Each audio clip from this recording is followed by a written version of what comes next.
Welcome to the deep dive. This is where we take the sources you share with us and, well, really get into the core ideas. Today we're diving into a novel sent by the learner. It's called Khusouf, which means eclipse in Arabic, by Sarah Mamdouh. Yeah, Khusouf. And, at first glance, it seems like a social romance, but it pulls you in much deeper, doesn't it? It really does. It gets into our need for control, how society shapes us, and that big question of fate versus free will. The whole eclipse idea is key. How so? Well, it's like a metaphor for how external things, pressures maybe, can kind of hide who we really are, obscure our true selves. That makes sense. And the dedication, wow, it sets a tone right away. To everyone who deluded themselves that they owned a soul or a body, and to everyone who became complacent, underestimated, and surrendered. It's intense. And then the author warns you, the reader, that you're stepping into this sea of quicksand, exploring that struggle, free will against everything else. Definitely signals we're in for something more than just a simple story. And since the learner wanted quick, thorough insights, those aha moments without getting bogged down, we're really going to focus on the key people and themes. Pull out the heart of Khusouf for you. Okay, good plan. So let's start with Hayat. Right, Hayat. She comes across as super driven, very smart. She's laser focused on her master's in business administration, her career path. But there's more to her, isn't there? The boxing. Yeah, the boxing, which is interesting. It's not just exercise, I think. It feels like a way for her to physically channel maybe frustrations, ambitions, especially in a society where women's ambitions might face subtle pushback. It's like a physical outlet for her drive. Exactly. Punching through obstacles, literally. And we also find out she gets migraines. That hints at the pressure, right? The internal stress she's under. And those Thursday nights with her friend Sarah. Ah, yes, the Thursday nights.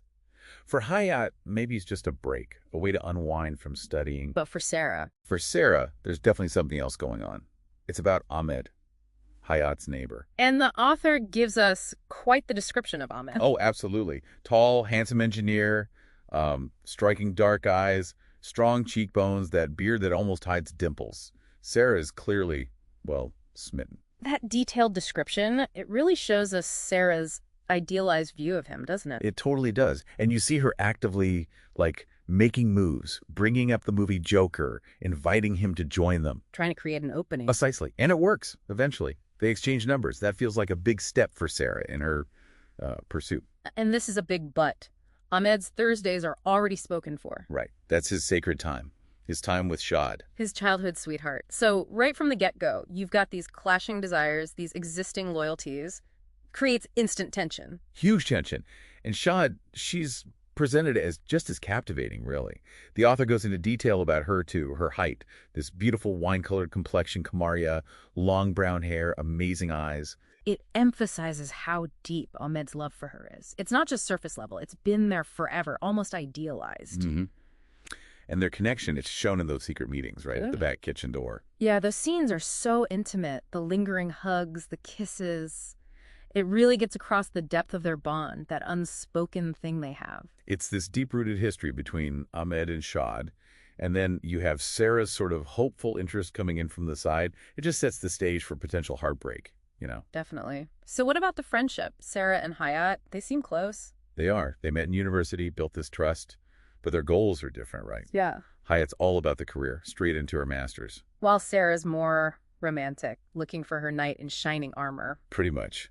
That difference becomes really important later on. And then Dr. Hamed enters the picture. Ah, the professor.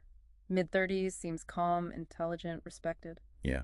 And he's interested in Sarah. He first asks Hayat about Sarah's postgraduate plans. Seems casual, but... It's a test balloon, checking the waters. Exactly. And it leads pretty quickly to him actually proposing to Sarah. Marriage. And her reaction. Immediate rejection. She says she's focused on her career. But what's really interesting is Dr. Hamed's internal reaction. Oh, what does the text show us? We get this glimpse into his shock, his almost tender dreams about a life with her. He called her his darling in his thoughts. Even remember giving her, special treatment in his class. He was proud of her. Wow, that makes her quick no feel even more significant. It humanizes him. And we get Sarah's description here, too. Radiant green eyes. Different from Hayat and Shahd. Yeah, maybe highlighting how different men see them or the different qualities they possess. So after Sarah rejects him, Hayat starts thinking differently, right? Exactly. Hayat starts feeling the family pressure about marriage. And she knows Dr. Hamed was interested in Sarah, so she starts looking at him, well, pragmatically. That's a good option. An ideal husband. Sort of. He represents stability, social acceptance, maybe someone who wouldn't get in the way of her career. You see that tension for her, the ambition versus what society expects. How does she navigate that? Well, she had this conversation with Sarah almost casually, saying something like, well, if you don't marry him, maybe I will. Seriously? Yeah. And Sarah, who's still completely hung up on Ahmed, basically says, go for it. She has no idea Hayat is actually considering it. Wow. Talk about miscommunication. Sarah's completely oblivious. Totally. Fueled by Sarah's maybe naivety and Hayat's very strategic thinking.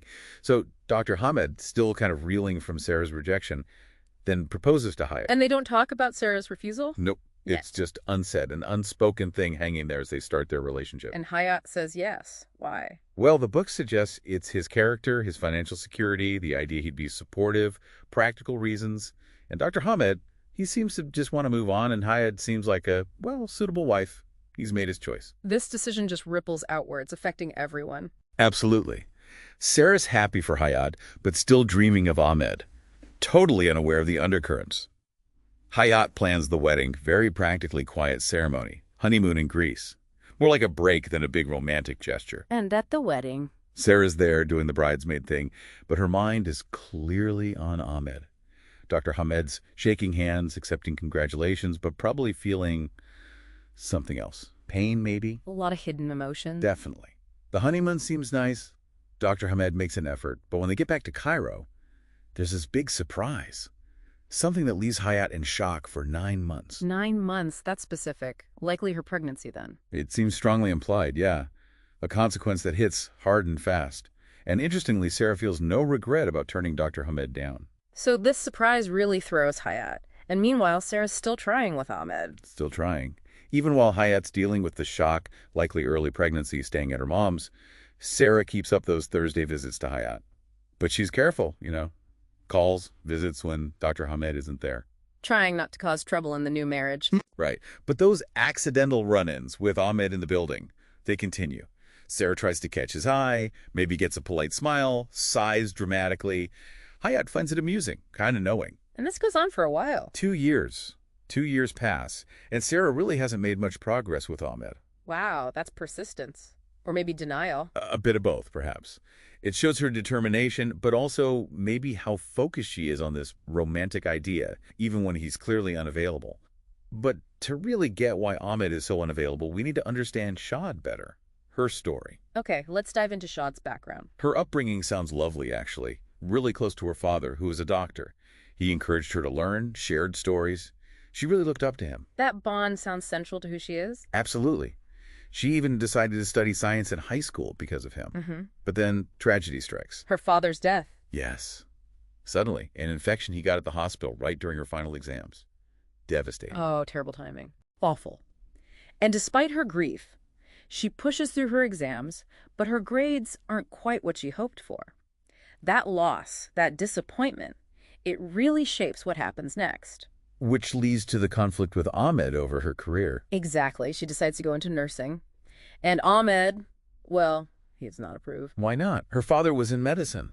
Yeah, but Ahmed sees nursing differently. He's an engineer, aiming high, and he feels nursing is beneath them, or maybe beneath his expectations for their future life together. Social standing seems to be a big part of it for him. Ah, the societal perception angle. That context is important. It really is. He worries about how others will see them, the demanding hours. But for Shahd, it's deeply personal. It's about honoring her dad, serving patients. She sees nursing as vital, noble. So a real clash of values and perspectives. Definitely. They have this emotional talk, and he basically asks her to promise not to work as a nurse after she graduates. Does she promise? She gives him a kind of vague answer, like, let me focus on studying first. Doesn't really commit either way. Kicking the can down the road.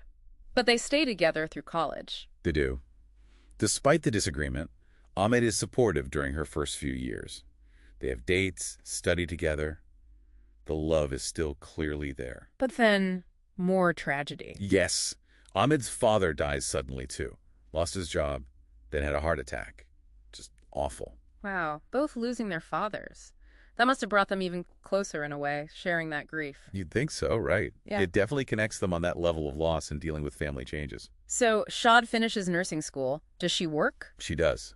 She gets a job at the same international hospital where her father worked. The director, who knew her dad, helps her. And Ahmed's reaction. Silent anger, disappointment. He sees it as a broken promise, even though she never explicitly made it. He's torn, loves her, but hates her career choice. That unresolved tension just keeps building, creates distance. A lot of distance. And then Faithia comes into the picture. The helper. Yeah, she works for both their mothers.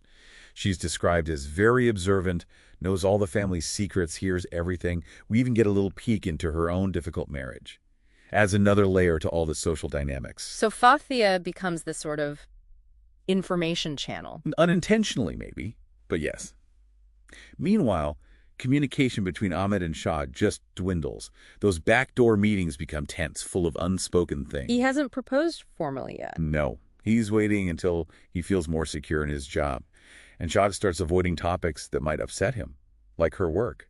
So they're stuck. A whole year passes after he graduates. He's doing well professionally, but their relationship is just stalled. Until his mother gets sick. Right. Ahmed calls Shahd urgently. His mom's collapsed. Shahd rushes over, still in her nursing uniform, her white coat. Which Ahmed resents, even then. Even then, you see his resentful look, but Shahd just takes over. Cares for his mom, gets tests done, talks to doctors, takes time off work. She's incredibly dedicated. Does that help things between them? It definitely strengthens the bond between Shahd and Ahmed's mother.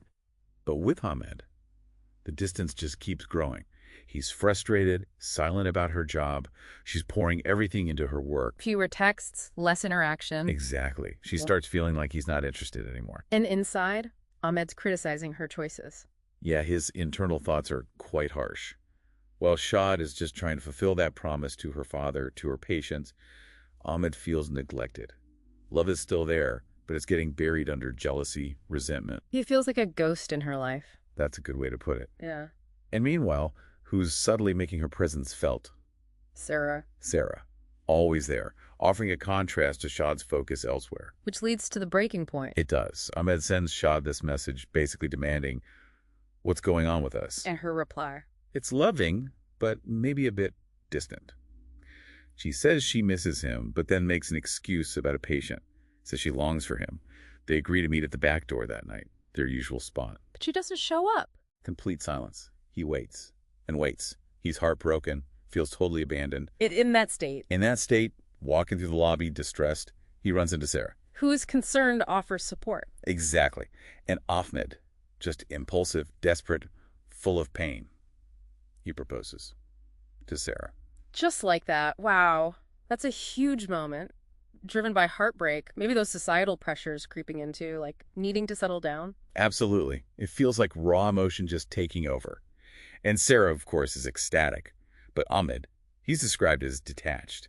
He even notices randomly that Sarah smells different from Shahd.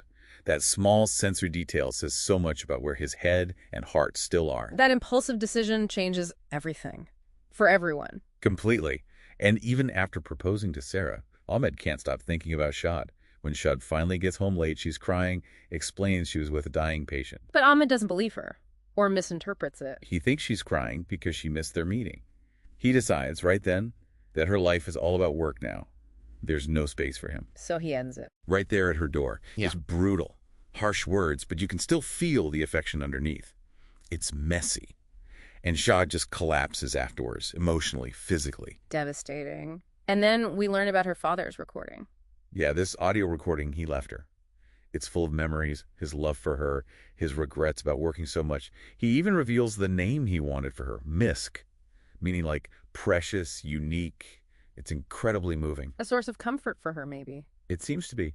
While this is happening, Faithia is downstairs celebrating Ahmed and Sarah's engagement news with loud ululations. The contrast is just stark. Does Ahmed try to reach Shahd again? He does. Calls, texts, no answer. Yeah. Then, right before his wedding, he goes to her door one last time. Because he's sad. It's this desperate plea, full of pain, blaming her choices, but also revealing his mother didn't approve of her, and that played a part in his decision. Ah, the mother's influence. That's significant.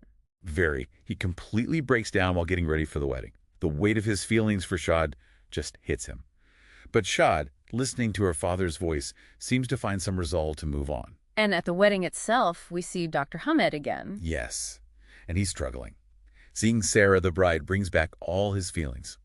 Hayat, though, seems totally carefree, excited for Sarah, a real contrast to Dr. Hamed's hidden pain. He makes this internal vow, like never to look at Sarah again. Wow, so much unresolved emotion everywhere. What about the wedding night, Ahmed and Sarah? Anticlimactic. Almost cold. No real connection, no intimacy. Sarah tries to convince herself it's okay, but she knows something's wrong. Ahmed is distant, thinking of Shahd. She sleeps restlessly, he sleeps tearfully. Not a great start. Not at all. And Shahd, despite her resolve, is still heartbroken. But then Ahmed shows up on his wedding day, returns to Shahd. No, seriously. Seriously, expresses regret, longing, admits his mom's role, the pressure. It's this incredibly raw, emotional reunion. What does this mean for Sarah? Well, initially she's trying to make the marriage work. But Ahmed's just not there. Emotionally unavailable. She starts to realize how much he still loves Shahd, how much his mother's disapproval shaped things. Does Ahmed try to justify it to himself? Yeah, he tries to rationalize his actions, move on, but Shahd haunts him. And Fithia is still around. Oh, yes, still connecting the households. Yeah. And her son, Mahmoud, starts getting fascinated by Shahd. Oh. Through Fithia's stories, mostly. He builds up this whole idealized image of her in his head. Meanwhile, Hayat's life is changing, too. Big time. She has a really tough time after the baby is born, postpartum struggles. Eventually, she decides she needs her career back for her own fulfillment. Sarah actually steps in to help with childcare. That must affect her marriage to Dr. Hamed. It does. Yeah. Hayat pulls away, focuses on work. The distance grows. Eventually, she tells Dr. Hamed she's unhappy, feels she's lost her freedom, her potential. She asks for a divorce. How does he take it? He resists at first, but she's firm. He eventually, reluctantly, agrees. So another marriage ends. And Mahmoud, Fithia's son, he actually meets Shahd. He engineers it, goes over to fix her mom's TV, and there's this charge between them. Unspoken attraction. Shahd feels it too. She's lonely, vulnerable. Does anything happen? He makes a move. She momentarily responds, but then it's interrupted. She feels instant regret afterwards. It makes her think. Later, she finds Ahmed's mother unconscious. She gives her first aid, saves her perhaps. And there's this moment of understanding, maybe regret, between Shahd and Ahmed's mom. Ahmed finds out, acknowledges Shah's help, but feels intense guilt. While Shahd is probably thinking about the what-ifs. Exactly. Imagining a life where they cared for each other like this. And Sarah? What's happening with her marriage? It's crumbling. She sees the unhappiness in both families, reflects on her dreams versus the reality with Ahmed. She realizes it's over, has a dream that confirms it for her. So she decides to end it too. Yes. She resolves to get a divorce. She imagines different ways to tell Ahmed, but the actual conversation is very cold. She asks, he immediately agrees. Why so quickly? His internal thoughts show it's still all about Shahd, and probably wanting to please his mother, who never truly accepted Sarah. So Sarah just leaves quietly. Ahmed's left in tears, still thinking about Shahd. They sort out the practical stuff. And Hayat finds out. Yes, Hayat is shocked Sarah's getting divorced too. She goes to help Sarah pack. It's this moment of shared experience, right? Both leaving marriages, though for totally different reasons. Sarah says goodbye to the home, emotionally. Wow, so many intertwined lives, so much heartbreak and miscommunication. It really drives home those themes of love, loss, societal pressure. And individual desires getting lost in the mix. The eclipses you mentioned earlier, those times when circumstances, expectations just seem to completely obscure who these characters really are, what they truly want. It's striking how they each handle those eclipses, isn't it? Some seem completely overwhelmed by the external forces, while others, maybe like Hayat or eventually Shahd, fight to find their own way back to themselves, their own unique radiance, as the author calls it. It really makes you think, doesn't it, about the kinds of eclipses we all face in life. What clouds our judgment, hides our true selves. And, the courage it takes to push through that, to find clarity, to find your own light again. Definitely. A question for you, the listener, to maybe ponder. Which character's journey struck the biggest chord with you? Whose eclipse felt most relatable?